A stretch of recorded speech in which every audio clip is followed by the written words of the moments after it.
Plessia, did you see a strange bird? Circular in nature? It looks like a little sphere. I don't know how large though. Pictures didn't give me proportion.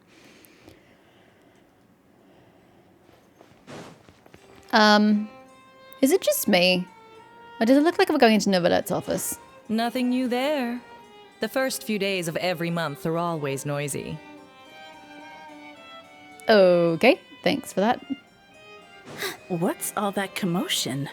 Are they arguing in there? I don't hear that, but Sadine is looking confused. There are strange sounds coming from Monsieur Novelette's office. Something, something, something. Oh, Risley! Hi. Oh, yep, there's the little ball. No way, bro! Kakuku, a young Kukusaurus, an assistant to Aether, who is also a Sauro vet in his own right. He is responsible for listening to their saurian patients and translating what they say. Allegedly, he is quite the understanding of human language and enjoys imitating Aether's speech mannerisms. In any event, if you talk to him enough, he's sure to end up viewing you as his bro. He's like, what is this headache? Did he say he came from Natlan? No. Get out of here! I can understand his words, just not what they mean. Oh no. For real now. Ow! He keeps repeating the same things over and over again. Oh, you know one another. He's a bro. He's a bro of a bro. He's a friend!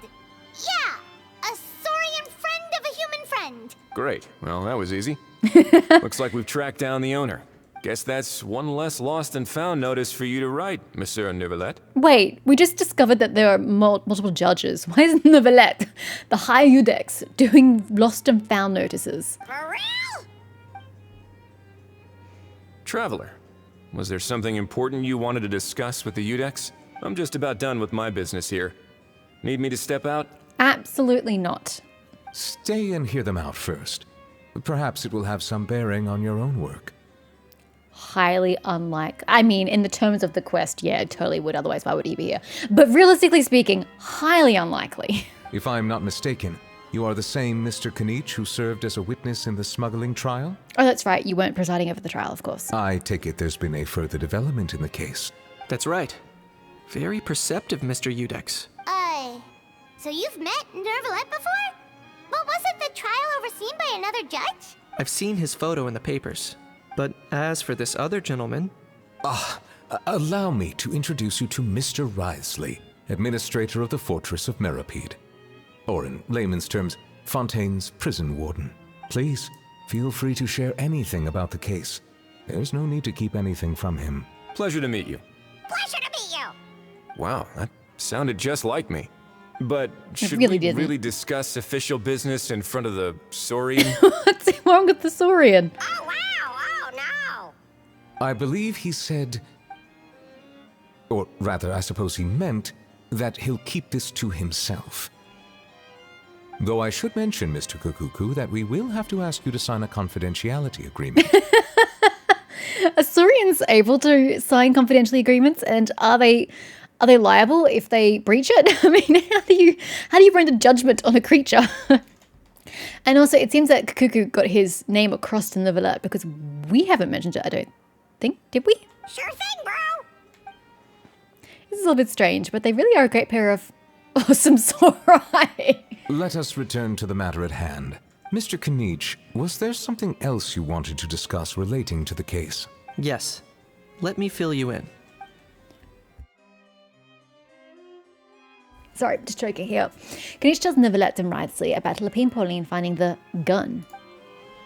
Novelette makes inquiries with the relevant personnel, and sure enough, they locate the box and the gun that Lapine Pauline spoke of. Okay, how big is it? Wow! It really is exactly like Lapine Pauline's Damn, it looks sketch. heavy. That must be all that practice drawing engineering blueprints, huh? I still don't understand which way it fires. It must be the small end it fires out of, right? So if it's true that this weapon came into Fontaine alongside the contraband from the smuggling case, then there's a high chance we overlooked a suspect. Why? Are you insinuating the one that you've already caught couldn't have possibly buried it? That's exactly my line of thought. I see. Mr. Kanich, thank you for reporting this promptly. I'll arrange for the Marachose Phantom to investigate right away. We should begin by questioning the prisoners in custody. Wriothesley. I'll sign off on the interrogation request. Don't you worry. That would be much appreciated. It's lucky that the Palais Mermonia wasn't scheduled to release any public bulletins today, and that this Guns Lost and Found notice hasn't been written up yet. In other words, the news hasn't leaked. I'll be staying in Fontaine for the time being. If there's any progress in the investigation or you need my help, feel free to reach out anytime. That goes for me too. Yep, we were just about to go help out with Lapine Pauline's convention. If there's any news, we'll keep you all posted. Marvelous. Thank you all. Well then, all that's left is to... Confidential agreement. Confidentiality, I can enunciate. You miss me, bro? He really does come out with the most unexpected things. Who did he learn it all from? A couple of top bros from Natland. Huh. Well, it's pretty extraordinary. Anyway, according to due process, we must first determine whether Mr. Kakuku qualifies as a flying object. He does, technically speaking. Though he does look like he has a bag, which could act as a harness. And, following on from our conversation just now, he also needs to sign a confidentiality agreement. Drafting said agreement may take some time. What if he breaches it before he signs it? You can't hold him for that because he hadn't signed it. Although I suppose verbal agreement does count. Oh my god, have I ever noticed that Neverlet has pointy ears before? So much about this game, I'm just noticing it. It's like, did I already know these things or am I only just noticing them now? I don't know. He has elf ears, guys! Although I suppose in this case it'd be dragon ears and no one pointed that out. Ha, pun intended. Okay, yes, I got distracted. Whatever. Looks like you'll be staying with us for a while then, Kakuku. Excited? I can help pass a message on to his friends. That would save us a lot of trouble. Many thanks. I don't understand why they can't just come in and be with him, especially since they're the, quotation marks, owner. I didn't mention it. All right then, we'd better get going. No need to see us off. I don't think he would anyway. He's an important man. Hi, guys. Ooh, open it up, take a look. Hell yeah. Oh, that's all I can do. Okay, hi, gentlemen. I know you mentioned a while back that people from Natland would soon start showing up all over the world. But I hadn't expected anything like this.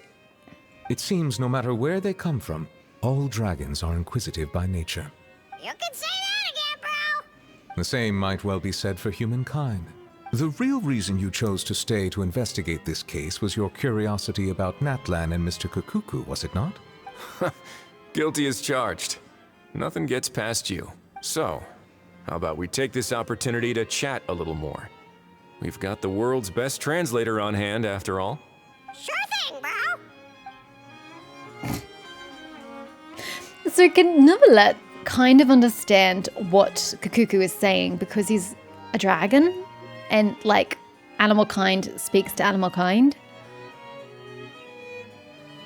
I don't know. It was nice seeing you two again.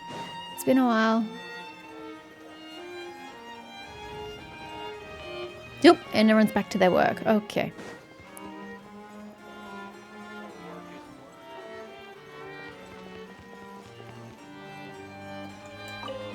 Sorry, I kind of thought the doors would just open for me. Didn't realize I had to interact with them to get out. Whoops. Gentlemen, it was an interesting situation. Aurora and Aether, we found Kakuku! What's the situation? How bad is it? I mean, he's got to sign a confidentiality agreement, but other than that, not too bad. There's some good news and some bad news. Oh no. When I saw that Kakuku wasn't with you, I'd already prepared myself for the worst. I still don't understand why you guys can't just go in. Relax, Have some bro time. Eva. Maybe Kakuku just prefers high-rise living now. Sometimes you just have to let the kids grow up and make their own choices in life. For real now? Do you even hear yourself, bro? I feel like Auroran is not really in character at the moment, but I don't know if it's just because I've forgotten what his character was originally. It's not that bad. Kakuku's fine. Still very much alive and kicking for starters. He hasn't been arrested either, so no jail time. He even had an interesting chat with some veritable VIPs. See? You're not exactly reassuring me here. I don't think we were meant to reassure you. As for the bad news, well, it's really not that bad. Kukuku accidentally overheard some top secret stuff, so he has to stay at the Palais Mermonia for a while to sign a confidentiality agreement. But there's no need to worry. The person in charge of looking after Kukuku is super nice, so he'll be absolutely fine. You'll just have to wait a bit longer. All right. That doesn't sound too bad after all. Wow, hearing that's put my mind to rest. I still think you should go inside. But based on my understanding of how things work here, the ban on flying objects should be over by the time Kukuku actually gets out. Oh! That's why Novelette said it would take some time to write the confidentiality agreement. God, I'm slurring my words. What is wrong with me? He's drawing it out so that he doesn't have to charge Kukuku on the flying object charge because the time period will have ended, so he can't technically charge him for it. What a shame. Oh well, I guess we'll just have to go have some fun without him. You don't look disappointed in the slightest. Anyway, Auroron and I will be staying in guest rooms upstairs at the Hotel de Boer for the time being. Feel free to drop by if you need us. All right, bro. Yay, problem solved! All right, let's catch up another day. That's one way to finish the conversation. Okay, that's sorted. Bye now. So, can I actually go to the Hotel de Boer and they'll be there? A series of twists and turns. Wait until the morning of the following day. I didn't read it by assuming 8 a.m. is usually the time they want me to go to. So I'll just go to 8 a.m.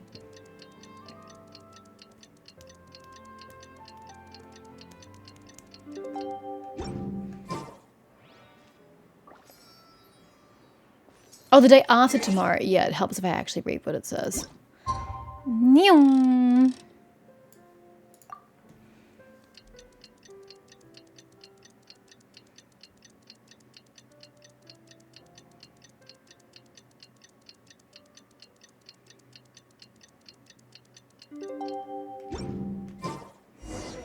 It's been a few days. The ban on flying objects should be over by now. Let's head over to the Palais Mermonia to see how Kukuku's doing. Except I want to go to Hotel de Boer. Does anyone remember where that shit is? Aha.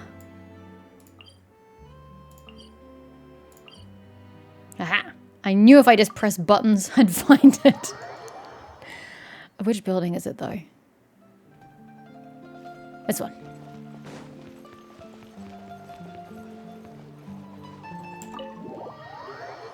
They're probably not going to be in here. But they specifically said it, so I'm gonna look.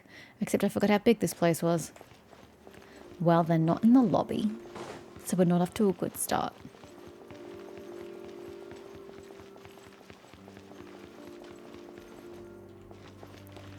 And they don't appear to be upstairs either. That's disappointing.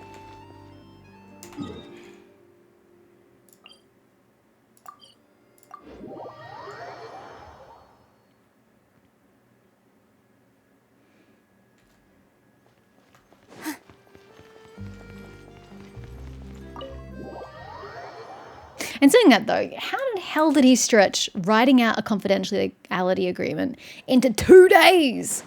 That's wow. That'd be beyond even my capability of acting.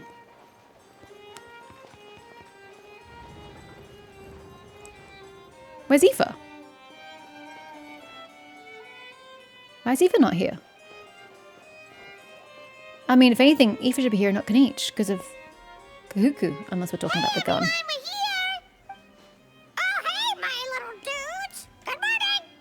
Morning, little dude. Oh, wow! Kukuku's learned a new greeting! Is that good news or bad news, though? Good. It's expanding his repertoire. Sorry, I did everything within my power. But so far, I've only managed to teach him how to say good morning. Hey, it's progress. I'm impressed, Wriothesley. Nice work. Wait, so that's all you've been up to this whole time? Get out of here! I think that means no. Huh? Okay, so good mornings aside, please just tell Paimon there's been some other progress too? Of course. That's why I'm here. Kukuku's not the only one that Mr. Wriothesley's been getting to talk.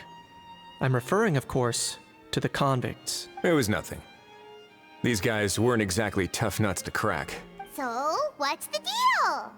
After racking their brains, they remembered speaking to an inconspicuous middle-aged man just as they were preparing to pack up and leave Natlan. That's really nothing to go on, bro.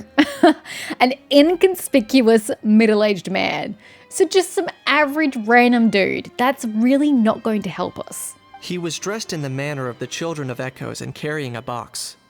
Plus, the description matches the one the gun was found in. All in all, he didn't look any different from your average Natlanese traveler.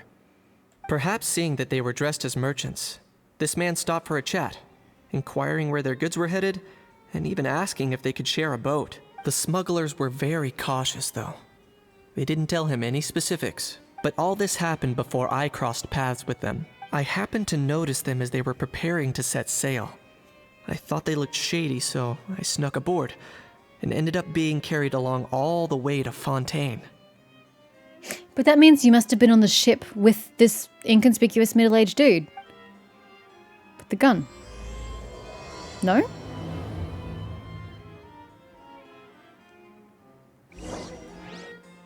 Ew, why is a how on the bottom of the corner?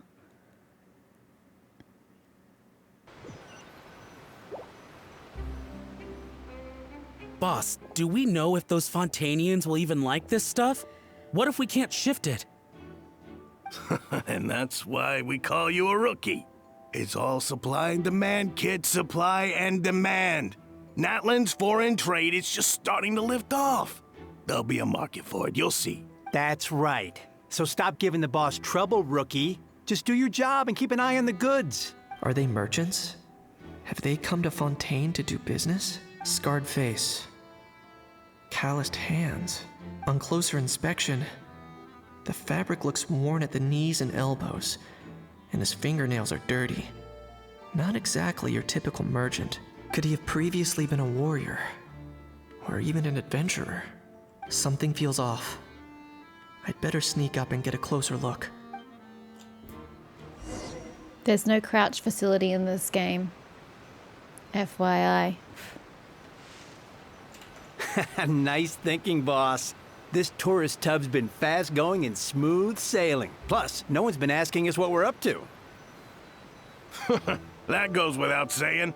Big cargo ship would have been too slow, whereas the smaller ones would have been faster but way too bumpy.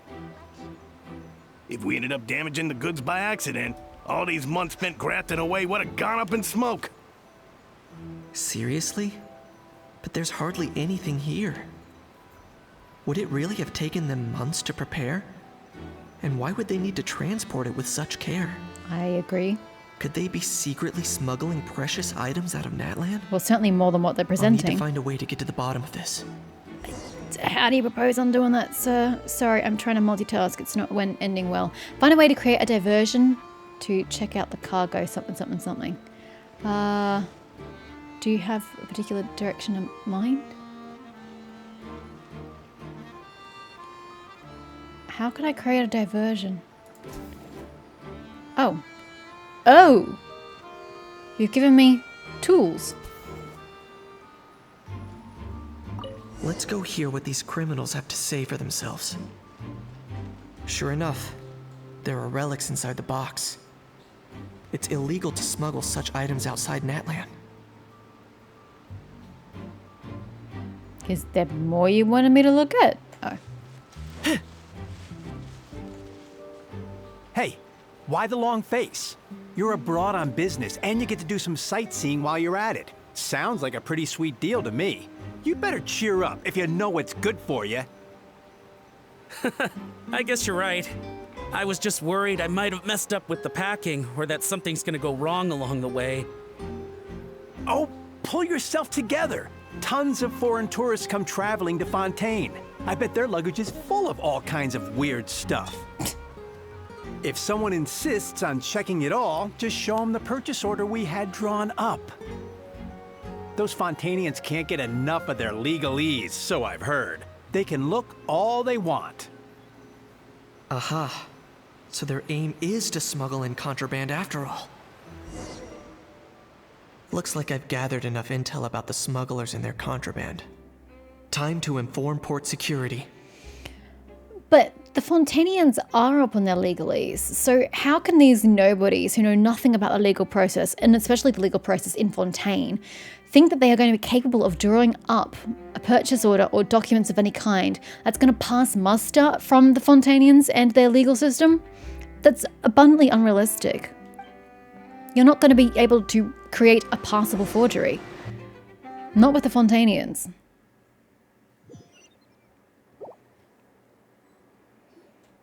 So anyway, that was when I went and told the Fontanian guards about my suspicions.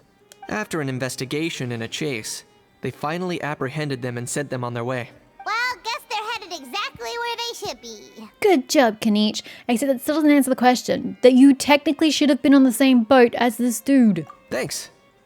Based on your recollections just now. I was completely focused on those smugglers at the time, so I wasn't really paying attention to other passersby. It's only natural, don't worry about it. Yeah, Kanich, you did great. In other words, the person who brought the gun here, the one who lost it, has no connection to the smugglers whatsoever. They were working entirely on their own. Which gives us absolutely nothing to work on. Oh dear, oh dear. That's exactly what I was thinking, Kuku. Sounds like Mr. Kukuku wants to chime in? He said this elusive individual's actions are positively mystifying. I don't think those were the words he used, but okay. It's a good observation. I quite agree.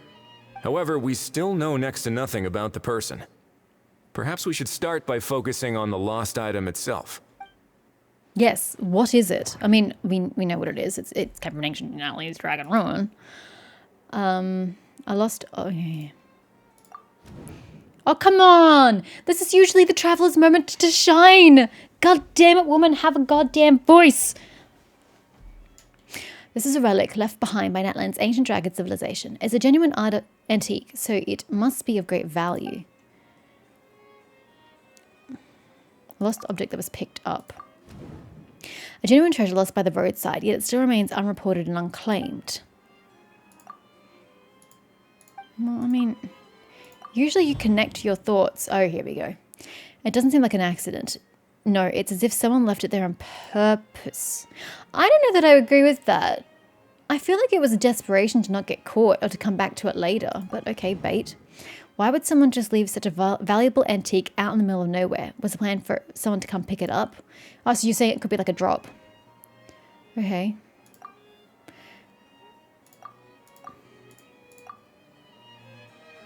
It certainly seems like it was the bait in some kind of trap. Or it was just the way to complete the sale, the transaction. The only question is, why wasn't the bait made more conspicuous?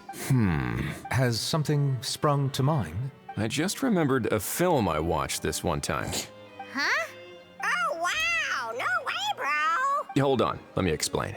Just now, the traveler speculated that this box might have been placed there on purpose, as if the intention was for someone to come pick it up. That got me thinking about those films about kidnapping cases. When they demand their ransom, the kidnappers tell the victim's family to leave money or valuables at a designated spot for someone to come pick up. Okay, so I was right. That doesn't merely happen in films. There have been similar cases in real life. In fact, if anything, it's probably the real-life events that inspired the films. Sounds plausible. Ooh. Wait. This raises the stakes to a whole new level. If the gun really was some kind of ransom, then... Since we took the box, the kidnappers never got their payment, so... does that mean they executed the hostage? Paimon, stay calm. We haven't heard of any missing people. I agree. I don't believe we have a kidnapping on our hands. Selling off stolen goods is extra work that most kidnappers would want to avoid.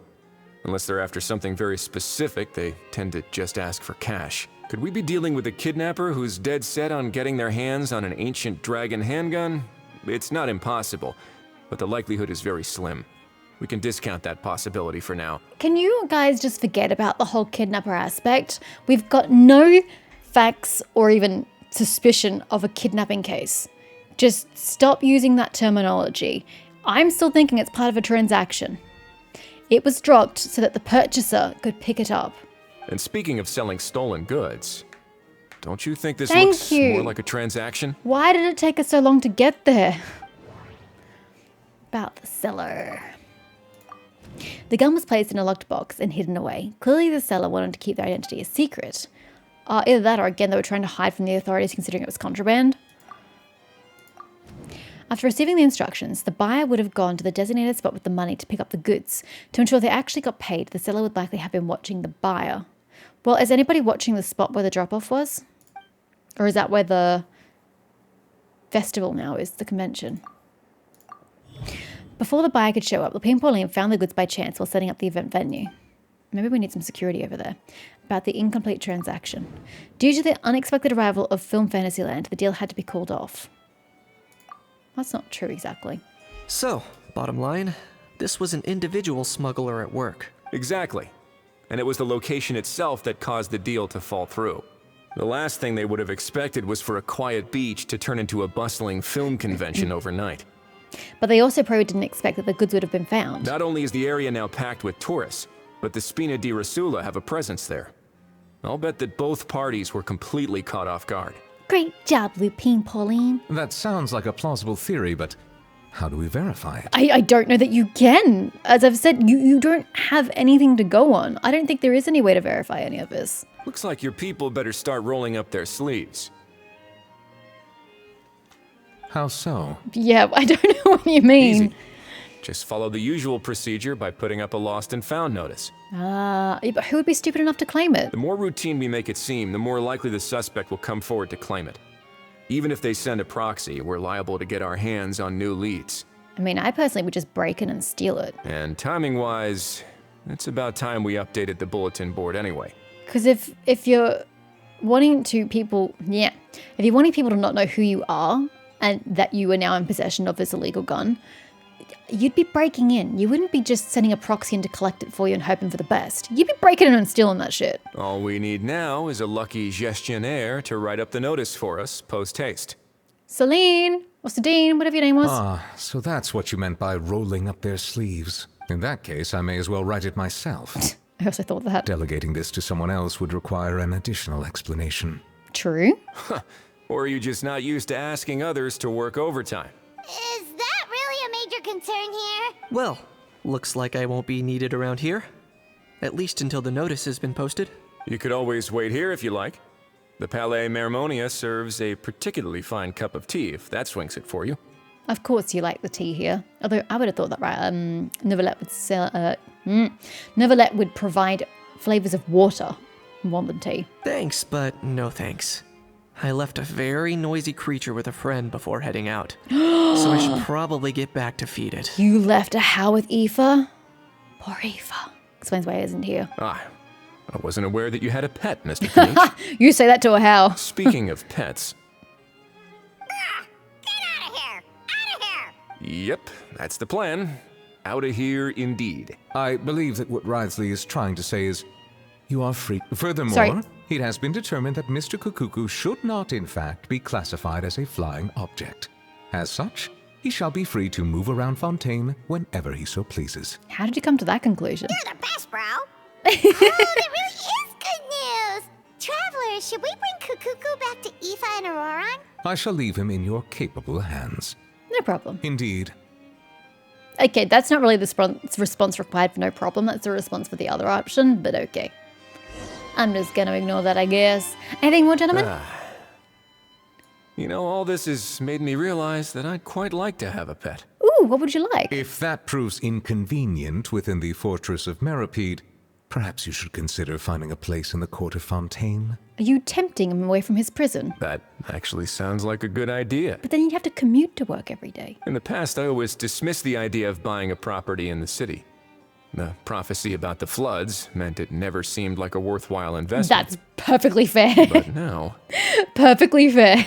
This might be a good time for you to re-examine the documents I gave you regarding your title as Duke.